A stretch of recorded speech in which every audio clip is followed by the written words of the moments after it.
Canvi d'imatge corporativa després de 176 anys en què la concessionària privada Mina ha proveït d'aigua als terrassencs. Avui li pren el relleu Taigua, la marca comercial de l'empresa pública creada per remunicipalitzar el servei.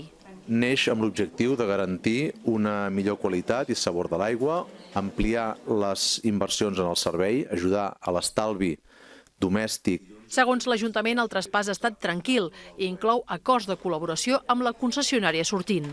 L'assessorament, assistència i manteniment de tots els sistemes aplicatius informàtics de tot el procés, l'assistència també en el control analític de l'aigua des de la captació fins al subministrament i de la gestió del sistema de telelectures de comptadors.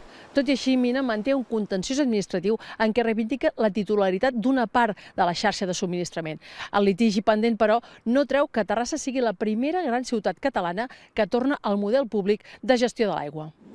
Fa 2 anys, amb la finalització del contracte de Mina, es va obrir el debat ciutadà, però també polític, de la necessitat de recuperar la gestió de l'aigua. El pols que uns i altres han mantingut amb l'empresa concessionària, que no ha estat fàcil, ha acabat amb el retorn públic.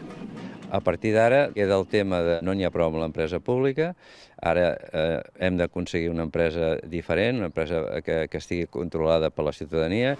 I perquè això sigui possible, al gener es constituirà l'Observatori de l'Aigua, un organisme que permetrà que la ciutadania pugui participar en les polítiques de gestió.